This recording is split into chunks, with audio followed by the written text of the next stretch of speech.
Bagaimana mengartikan atau memahami pernyataan Presiden Jokowi soal cawe-cawe di pemilu mendatang? Kita akan membahasnya bersama tenaga ahli utama Kantor Staf Kepresidenan Johannes Joko, PLT Sekjen Partai Nasdem Hermawi Taslim, dan pengamat politik dari Universitas Paramadina Ahmad Hoirul Umam. Selamat malam Bapak-Bapak. Selamat malam Mbak. Senior Bang Taslim, Mas Umam. Selamat malam. Saya ke Mas Joko dulu. Jadi sebenarnya bagaimana mengartikan konteks cawe-cawe presiden di pemilu untuk kepentingan bangsa dan negara dan memastikan bahwa pemilu ini tetap netral? Iya Mbak, ini kan sebenarnya kalau kita mengenai cawe-cawe ini kan tuduhan ini, framing ini itu kan muncul setelah pertemuan Bapak Presiden dengan para pimpinan partai beberapa waktu yang lalu begitu Mbak. Nah sebenarnya apa yang disampaikan Bapak Presiden pada pertemuan pimpinan partai itu hari ini terjawab, dan itu sebenarnya juga sudah disampaikan Bapak Presiden secara terbuka materi pertemuan itu, bahkan dalam musra ketika bertemu dengan relawannya, juga ketemu dengan para pimpinan redaksi, sebenarnya sama Mbak yang disampaikan oleh Bapak Presiden, bahwa Bapak Presiden tegas dan jawaban hari ini adalah menjawab dari tuduhan itu, tuduhan cawe-cawe itu. Karena sebenarnya yang dimaksud Bapak Presiden cawe-cawe itu, Bapak Presiden nggak akan cawe-cawe terkait dengan politik elektoral, tetapi cawe-cawe terkait dengan politik kebangsaan begitu. Konkretnya seperti apa, Mas Joko? Iya, yang konkret pertama adalah Bapak Presiden ingin memastikan bahwa pelaksanaan pemilu 2024 nantinya itu berjalan jujur, adil, dan demokratis begitu. Dan yang kedua adalah Bapak Presiden ingin memastikan bahwa kondisi yang dialami oleh bangsa ini, baik tantangan, kondisi saat ini, dan situasi-situasi geopolitik internasional yang terus memanas, itu tidak membuat bangsa Indonesia, karena adanya transisi kepemimpinan nasional melalui Pilpres 2024, akan berjalan mundur begitu Mbak. Ini perlu dipastikan begitu Mbak, dan ini menjadi satu tekanan utama Bapak Presiden kepada publik. Karena selama ini tuduhan framing sempit itu seolah-olah itu menuduh Bapak Presiden itu akan cawe-cawe pada politik elektoralnya. Bukan sekali lagi, bukan politik elektoral Mbak, tetapi yang ingin dipastikan oleh Bapak Presiden adalah siapapun nanti yang memimpin pasca beliau itu memahami benar tantangan yang dialami oleh bangsa Indonesia, mengerti benar bagaimana situasi bangsa Indonesia dan bagaimana kemajuan-kemajuan yang sudah dicapai hari ini dalam kepemimpinan Bapak Presiden itu bisa dilanjutkan. Karena bagaimanapun juga kepemimpinan Bapak Presiden itu kalau kita masih percaya dengan lembaga survei yang kredibel dan independen, Kompas menyatakan 70,1% dan LSI itu 82% masyarakat puas terhadap kepemimpinan ini. Momentum ini yang harus dijaga oleh kepemimpinan nasional berikutnya agar bangsa ini bisa keluar dari berbagai tantangan-tantangan geopolitik global dan tantangan-tantangan lokal. Begitu Mbak. Yang ditegaskan Mas Joko tadi tidak terkait politik elektoral, bukan soal politik elektoral, tapi menjaga pemilu ini berjalan demokratis, jujur, adil, dan memastikan estafet kepemimpinan ini berjalan dengan baik dan juga meneruskan program Pak Jokowi di pemerintahan ini. Pak Hermawi Taslim, apa Anda setuju soal ini atau khawatir justru? Ya, jadi pertama-tama pemilu itu sendiri adalah urusan elektoral. Jadi kalau dikatakan ikut cawe-cawe dalam pemilu lalu nggak ngurus elektoral, itu juga menjadi pertanyaan kita. Kenapa? Ini kan menjadi sangat subjektif. Tadi Joko mengatakan Pak Jokowi ingin pembangunannya diteruskan. Mandat Pak Jokowi itu kan sampai 2024. Ya, 2024. Tugas pemerintah menurut undang-undang adalah menyelenggarakan pemilu yang transparan, jujur, adil, berwibawa, bermartabat supaya hasilnya legitimate. Tadi Pak Pram mengatakan, Yuriko mengatakan yang dimaksud dengan cawe-cawe itu adalah supaya pemilu diawasi segala macam. Itu sudah ada lembaganya, sudah ada KPU, sudah ada Bawaslu. Jadi kalau kita khawatir dengan pernyataan itu, ini bukan soal curiga, ini bukan soal framing. Kalau kita khawatir, itu sangat beralasan. Karena apa yang jadi kekhawatiran utama? Kekhawatiran seorang presiden, cawe-cawe seorang presiden itu bisa diterjemahkan lain di bawah. Dalam masyarakat kita yang paternalistik, ya, itu turunannya di bawah itu bisa berbeda-beda. Sekarang ini apa yang diharapkan? Apa yang diharapkan oleh generasi muda, oleh anak-anak muda, milenial kepada presiden seperti Jokowi yang akan mengakhiri kepemimpinannya? Yang pertama adalah satu keteladanan, satu sikap kenegarawanan yang fair. Salah satu ciri sikap kenegarawanan yang fair itu adalah tegas dalam netralitas. Kita baca, saya tidak mau menggunakan istilah cawe-cawe. Kita menggunakan istilah, saya tidak paham itu kalimat. Kita menggunakan istilah ikut campur saja karena saya tidak berasal dari kultur itu. Tetapi poin saya adalah yang paling diperlukan sekarang adalah keteladanan. Silakan soft landing, tinggalkan legacy. Apakah nanti yang ditinggalkan oleh Pak Jokowi ini dihormati dan disayangi oleh generasi muda? Biar generasi muda yang menilai. Kemudian kalau cawe-cawe dengan alasan ingin pemilu berhasil dan seterusnya, kita tanya rakyat. Pemilik kedaulatan ini rakyat. Pemilu itu bukan urusan personal, urusan rakyat. Jadi sekali lagi, kita khawatir, terus terang kita khawatir, dan kekhawatiran kita itu beralasan. Silakan kita berdebat. Oke, Mas Joko melihat kekhawatiran Nasdem yang saat ini masih partai di lingkaran pemerintah meskipun beda sikap di 2024 beralasan? Ya justru kekhawatiran Bang Taslim itu dijawab oleh Bapak Presiden dengan 3 kali pertemuan dengan pimpinan partai politik, kemudian di Musra juga Presiden menyampaikan secara terbuka dan dipertegas lagi dengan pertemuan para pimpinan Dewan Redaksi bahwa beliau paham benar bahwa terkait dengan intervensi, kalau Pak Taslim tadi tidak mau menggunakan kata intervensi, saya mengatakan ikut campur itu berpotensi untuk intervensi. Justru itu Bang, itulah yang dijawab dengan tegas oleh Bapak Presiden bahwa beliau tidak masuk dalam politik partisannya, politik elektoralnya, tetapi memastikan bahwa pemilu 2024 itu berjalan jujur dan adil, bahwa pemilu 2024 itu harus demokratis. TNI, kalau berjalan Polri, jujur dan adil itu tidak lembaga-lembaga kepemiluan sudah ada. Presiden silakan memperkuat lembaga kepemiluan, perkuat DKPP, perkuat KPU, perkuat Bawaslu, itu jauh lebih baik daripada cawe-cawe, daripada beliau muncul sendiri.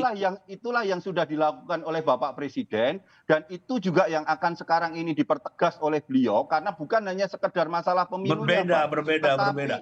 Memperkuat lembaga yang ada, yang diatur oleh undang-undang itu jauh lebih penting. Lompatan itulah yang harus dilakukan bangsa ini, karena kalau tidak, kita tidak akan dapat lagi momentum saat ini, begitu Pak. Oke, baik, saya ke Pak Umon. Bagaimana Anda melihatnya sebagai pengamat? Apakah kekhawatiran dari Bung Taslim dan kawan-kawan beralasan, dan apakah tadi penjelasan dari Mas Joko juga dan apa yang sudah disampaikan Pak Jokowi sudah clear begitu, tidak multitafsir soal cawe-cawe ini? Ya, memang perdebatan antara senior dan junior itu selalu menarik untuk disimak. Gitu. Tetapi dalam konteks ini, saya ingin menyampaikan bahwa Pak Presiden cenderung bermain kata, dan kata itu memunculkan tafsir atas semantik yang sangat berbeda. Apa itu? Dan ini kemudian mengindikasikan adanya inkonsistensi dalam pemilihan kata yang dilakukan oleh Pak Presiden. Pada tanggal 4 Mei, sekitar 4 atau 5 Mei, Pak Presiden Jokowi mengatakan bahwa beliau tidak akan cawe-cawe. Dan kemarin tanggal 29 Mei, beliau mengatakan akan cawe-cawe. Betul, memang ada catatan, ada footnote besar di sana. Ada konteks penjelasannya. Ada konteks bahwa penjelasannya tidak akan masuk dalam konteks politik praktis dan lain sebagainya. Tetapi jangan sampai kemudian istilah cawe-cawe, ikut campur dari tangan Presiden ini kemudian digunakan untuk menjadi alat pembenaran di dalam konteks melegitimasi manuver politik dari pribadi maupun pihak-pihak di lingkaran kekuasaan istana untuk masuk lebih jauh di dalam konteks politik praktis. Karena bagaimanapun juga, impact atau pengaruh kebijakan dan juga manuver politik dari Presiden tentu akan memiliki imbas terhadap konteks politik praktis.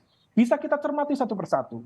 Bagaimana seorang ketua umum Partai Golkar yang juga Menko di dalam kabinet mengatakan bahwa dalam menentukan capres-cawapres, Golkar akan mengikuti arahan dan petunjuk dari Presiden. Ketua umum PAN yang saat ini menjadi Menteri Perdagangan mengatakan bahwa Presiden adalah panglima tertinggi di dalam penentuan koalisi. Dan belum lekang dari memori kita bagaimana Pak Jokowi menyampaikan secara lugas di hadapan jaringan relawan, mengatakan bahwa beliau akan membisiki para ketua umum untuk menentukan siapa cawapres yang akan didukung di 2024 mendatang. Artinya apa? Memang tidak mudah untuk memilah atau memisahkan antara klaim kepentingan negara dengan klaim kepentingan pribadi. Ada pencampur adukan di sana. Nah, disinilah kemudian, karena bagaimanapun juga Presiden adalah simbol negara, maka dia sebaiknya memposisikan diri untuk menjaga netralitas dan independensi negara. Membuka ruang tafsir, maka kemudian akan memantik perdebatan, dan itu saya kira tidak produktif dalam konteks demokrasi dan juga kompetisi yang akan semakin memanas di 2024 mendatang. Mas Joko, bagaimana atas catatan Mas Umam tadi? Ya, terkait catatan-catatan itu, Mbak, makanya berkali-kali Bapak Presiden itu menegaskan, Mbak, bahwa sikap beliau paham benar terhadap konstitusi dan undang-undang ini. Beliau paham benar sebagai posisinya sebagai kepala negara, bahwa semuanya ini harus dijaga begitu, Mbak. Tetapi dalam konteks beliau pemerintahan beliau hari ini ada hal-hal tertentu yang beliau harus komunikasikan kepada berbagai pihak, kepada masyarakat. Dan itu juga harus kita maknai sebagai sebuah pendidikan politik bahwa pemerintahan hari ini itu dengan segala kekurangannya, tetapi masyarakat mengakui kepuasannya ada 70% dan 82%, ini harus dijaga. Dan pola-pola komunikasi inilah yang terus dilakukan oleh Bapak Presiden kepada berbagai pihak untuk pihak-pihak tersebut memahami gitu bagaimana tantangan-tantangan bangsa ini ke depannya dan bagaimana tantangan-tantangan itu harus dijawab oleh pemimpin berikutnya dengan melanjutkan program-program yang sudah dijalankan oleh Bapak Presiden. Itu bedanya dengan koalisi yang diusung oleh Bang Taslim, karena koalisi Bang Taslim itu dengan jelas itu menyatakan bahwa apa yang dilakukan Bapak Presiden hari ini itu harus ada perubahan. Itu bedanya di situ begitu, Mbak. Oke, Bung Taslim. Ya, jadi yang pertama kalau bicara tentang koalisi, ya kan, memang manusia ini kan penuh dengan perubahan. Kami mengatakan berkali-kali dan Pak Anies juga sudah menjelaskan bahwa yang dimaksud dari semangat koalisi ini adalah melanjutkan hal-hal yang baik dan melakukan perubahan terhadap hal-hal yang menurut kita tidak baik. Yang paling harus diperhatikan adalah pernyataan presiden itu, presiden sebagai kepala negara, sebagai kepala pemerintahan, sebagai panglima tertinggi ABRI, diungkapkan di istana. Dan sekarang pernyataan itu sudah jelas, di forum ini pun sudah menimbulkan multitafsir. Bagaimana mungkin seorang presiden yang hanya dapat mandat sampai 2024, menginginkan semua aspirasinya, semua pembangunannya dilanjutkan oleh orang yang dia juga belum tahu. Jadi, kembalikan saja kepada rakyat. Tadi saya bilang pokoknya Bapak Presiden jadi saja wasit yang baik, tinggalkan legasi yang bagus, beri keteladanan yang bagus buat anak-anak muda. Mari lihat ini kompetisi dengan baik dan terhormat dan kita hasilkan pemilu yang legitimate. Saya ulangi sekali lagi, walaupun Presiden maksudnya cawe-cawe untuk kepentingan bangsa, siapa yang menjamin aparat di bawah? Siapa yang menjamin aparat di bawah akan seperti Presiden? Ini kan pengalaman kita. Ya kan? Jadi kekhawatiran, ya, saya ulangi, kekhawatiran kami beralasan, bukan dibuat-buat. Karena banyak sekali juga telepon sejak tadi malam dengan berbagai reaksi. Jadi poin kita adalah kalau mau memperkuat pemilu, kalau mau memperkuat pengawasan, perkuat Panwas. Begitu aja. Ditambah aja anggarannya supaya pelatihannya lebih baik. Mau memperkuat tidak sesimpel itu, Bang, menambahkan dan segala macam. Kuat saja Bawaslu. Jadi poin kita adalah sederhana saja, ini pemilu ini semua sudah ada perangkatnya. Sudah ada perangkatnya, presiden mau urus yang mana lagi gitu loh. Jadi presiden tinggal menjadi bapak yang baik. Kita cuma minta presiden menjadi bapak yang baik, hindari kemungkinan intervensi, hindari kemungkinan karena potensi ikut campur ini kita sudah membayangkan dari tahun ke tahun. Ini kan eskalasinya juga tinggi. Kita merasakan. Joko tentu tidak merasakan itu. Beliau di istana, tapi saya merasakan itu. Mas Joko, jadi poin kita adalah biar Pak Presiden kita ini menjadi negarawan yang disayang dan dikenang oleh seluruh generasi muda. Duduk manis, siapkan semua perangkat, pastikan tidak ada pelanggaran. Itu aja. Mas Joko, Pak Jokowi kan dalam pertemuan kemarin menyebut bahwa akan menghormati dan menerima pilihan rakyat dan menjamin aparatur pemerintahan TNI, Polri, ASN tidak akan digerakkan dalam konteks politik praktis. Tapi tampaknya jaminan itu tidak membuat Bung Taslim dan kawan-kawan percaya. Bagaimana Istana menjawab ini? Ya memang susah Mbak kalau untuk meyakinkan karena memang konteksnya kan Bang Taslim juga sudah melihat kalau dilihat semuanya dilihat dalam perspektif kecurigaan begitu. Tetapi hari ini apa yang disampaikan Bapak Presiden itu malah justru mempertegas Mbak. Bapak Presiden kalau tadi yang disampaikan Bang Taslim terkait dengan kondisi ya diperkuat saja KPU, diperkuat saja Bawaslu, tetapi itu kan strukturalnya Mbak, itu formalnya. Tetapi kita harus melihat kondisi masyarakat. Belum hilang Mbak, bagaimana 2014, 2019 residunya itu masih kita rasakan sampai hari ini. Segregasi sosial itu terjadi karena begitu maraknya hoax. Pemecahan masyarakat itu bahkan tuduhan-tuduhan terkait cebong, kampret, terminologi itu belum hilang. Maka pada titik itulah Bapak Presiden memiliki perhatian yang penuh bahwa pemilu ini harus dijaga bukan hanya dari aspek formalnya, tetapi dari aspek-aspek sosialnya agar tidak bertebaran hoax, agar betul-betul bahwa aparatur sipil negara, betul-betul TNI, Polri itu betul-betul juga bisa melakukan seluruh aktivitasnya menjelang tahun politik dengan netral. Itu yang berulang kali ditegaskan oleh Bapak Presiden. Dan itu sebenarnya menjawab berbagai tuduhan-tuduhan, framing-framing kepada Bapak Presiden bahwa beliau tidak netral atau beliau cawe-cawe terkait politik elektoral, politik partisan atau apapun lah istilahnya. Mas Umam, bagaimana melihatnya agar secara formal, secara sosial ini bisa menjamin pelaksanaan pemilu tapi tidak menimbulkan kecurigaan? Bagaimana posisi Presiden Jokowi? Harus ada satu kata dan perbuatan. Kalau misal kemudian kata itu kemudian ditafsirkan dengan beragam karena ada perubahan kata, maka dalam konteks perbuatan juga harus ditunjukkan bahwa ada konsistensi di dalam sikap itu. Nah, oleh karena itu terkait dengan manuver yang dilakukan oleh Presiden Jokowi, kalau misal memang betul ingin menjaga netralitas kekuasaan negara supaya tidak terpolitisasi, supaya kemudian independensi negara bisa terjaga, maka kemudian langkah-langkah politik termasuk manuver-manuver politik plus statement-statement politiknya juga harus clear.